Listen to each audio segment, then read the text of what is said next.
Hello all. நல்ல healthy and டேஸ்டான சிறுதானிய புட்டுங்க. புட்டு மேக்கர் எதுவும் இல்லாம இட்லி பாத்திரத்தில ரொம்ப குயிக்கா நல்ல டேஸ்ட்டா எப்படி செய்யலான்னு பார்க்கலாம் வாங்க. இந்த புட்டு செய்றதுக்கு சிறுதானிய புட்டு மாவு 1 கப் எடுத்திருக்கேங்க. இதுக்கு தேவையான அளவு உப்பு சேர்த்துக்கலாம். கொஞ்சம் கொஞ்சமா தண்ணி தெளித்து நல்லா புட்டு மாவு பக்குவத்துக்கு பிசைஞ்சுக்கலாங்க. இந்த மாவு பார்த்திங்கன்னா ரெடிமேடாக கடையில் வாங்கினதா சிறுதானிய புட்டு மாவுனே கிடச்சிச்சு. நான் அதை வாங்கிக்கிட்டேன். இதுக்கு பதிலாக நீங்கள் அரிசி மாவு அப்படி இல்லைன்னா ராகி மாவு, கோதுமை மாவு எது வேணாலும் யூஸ் பண்ணிக்கலாம் இதே மெத்தடில். லைட்டாக இது மாதிரி பிடிச்சி பார்த்தோம்னா கொழுக்கட்டை மாதிரி நிற்கணும். அதான் கரெக்டான பதம். அதன் பிறகு 1/2 கப் அளவுக்கு துருவின தேங்காய், 1/2 கப் அளவுக்கு ப்ரௌன் சுகர் சேர்த்துக்கலாம். இதுக்கு பதில் நீங்கள் நாட்டு சர்க்கரையோ இல்லை பொடிச்ச வெல்லம் அப்படி இல்லைன்னா ஒயிட் சுகர் கூட சேர்த்துக்கலாங்க.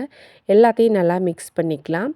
நம்ம ஆரம்பத்திலே சுகர் சேர்த்துட்டு அதன் பிறகு தண்ணி சேர்த்தோம்னா தண்ணி விட ஆரம்பிச்சிரும்.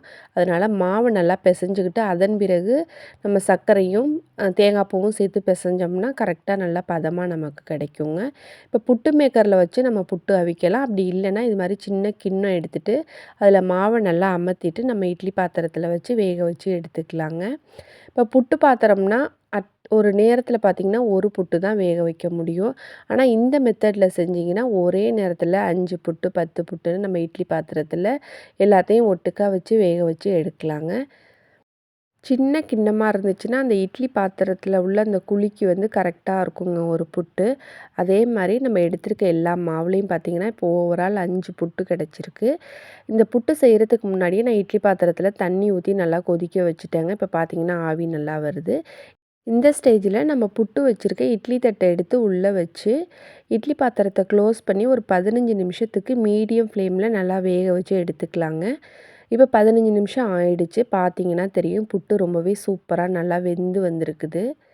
இது மாதிரி ஒரு நல்ல ஒரு ஸ்பூன் மாதிரி உள்ள கொஞ்சம் பெரிய கரண்டியை வச்சு எடுத்தோம்னா ஒட்டாமல் அழகாக நமக்கு தனியாக பேர்ந்து வந்துடும்.